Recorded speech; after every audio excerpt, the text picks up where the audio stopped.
বান্দরবান সদর হাসপাতালে ওষুধ ও অন্যান্য যন্ত্রপাতি ক্রয়ের অনিয়মের অভিযোগ উঠেছে।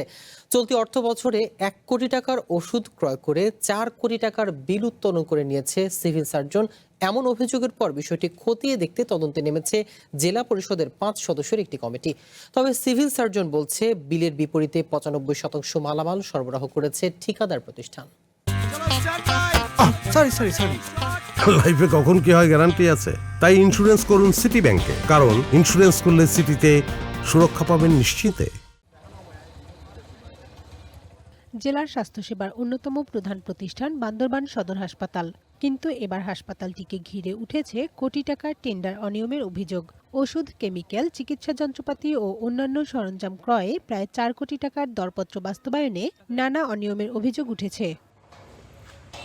স্বাস্থ্য বিভাগ সূত্রে জানা যায়, 2025-2026 অর্থবছরে বান্দরবান সদর হাসপাতালের জন্য ওষুধ, MSR সামগ্রী, চিকিৎসা যন্ত্রপাতি ও অন্যান্য সরঞ্জাম সরবরাহে প্রায় 3,92 লাখ টাকার টেন্ডার আহ্বান করা হয়। এই টেন্ডারের কার্যাদেশ পায় MSM Bangladesh, MSM health care এবং আলমগীর অ্যান্ড ব্রাদার্স নামে 3টি ঠিকাদারি প্রতিষ্ঠান।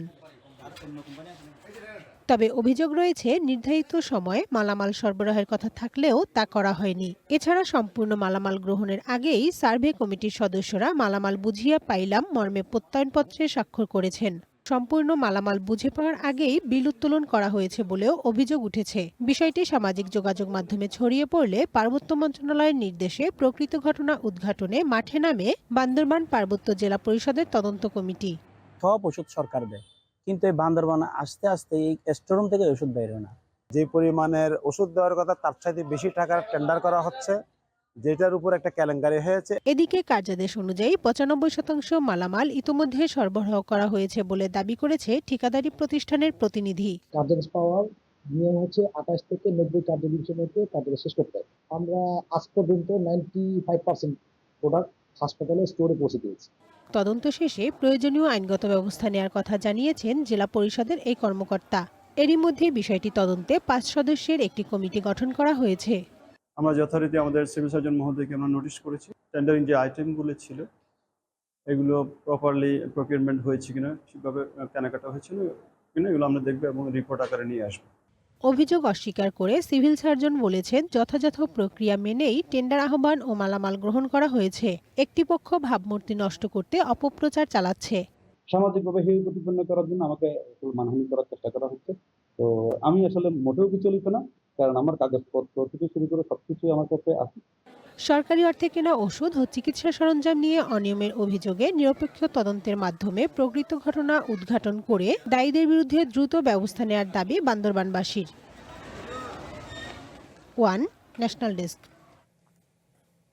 এ বিষয়ে বিস্তারিত জানাতে বান্দরবান থেকে আমাদের সাথে যুক্ত হচ্ছেন সোহেল কান্তিনাথ। আমরা সরাসরি চলে যাচ্ছি তার কাছে। সোহেল, জেলা পরিষদের 5 সদস্যের যে একটি কমিটি তৈরি করা হয়েছে, তাদের সাথে আপনার কথা বলে কি জানতে পেরেছেন? কতদিনের মধ্যে তারা প্রতিবেদনটি জমা দেবেন, আর সর্বশেষ কি তথ্য আছে আপনার কাছে জানাবেন?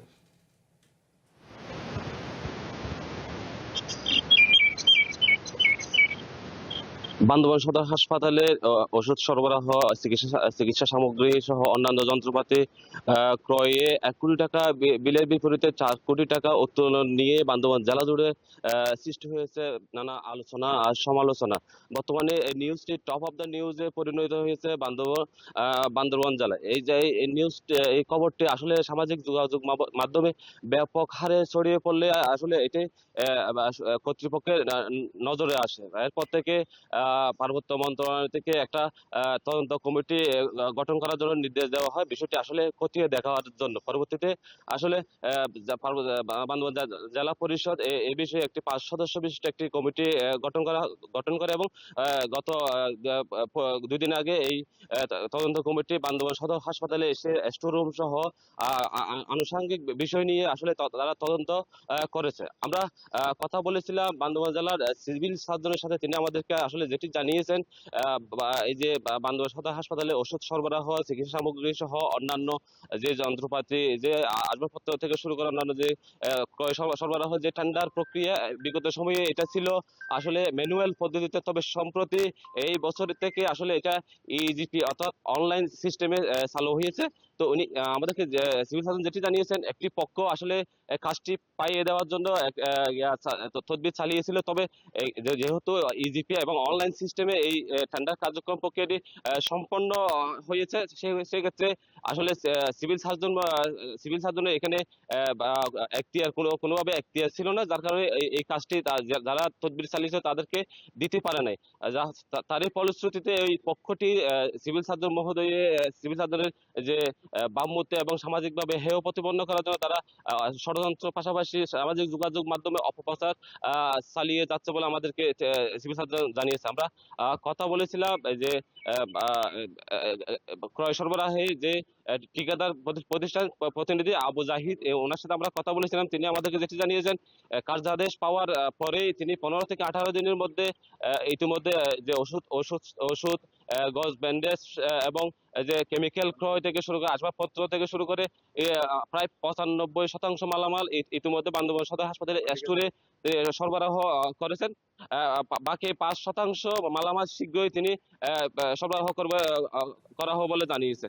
তো এখন দেখার বিষয় তদন্ত কমিটি কখন রিপোর্ট দেয় এবং যে অভিযোগের প্রেক্ষিতে কি আসলে প্রতিবেদন প্রদান করে সেটি দেখার বিষয় রয়েছে। তো এই ছিল আমার কাছে বান্দরবান সদর হাসপাতালের ওষুধ সরবরাহ নিয়ে যে অভিযোগের সর্বশেষ তথ্য। ধন্যবাদ সোহেল আপনাকে।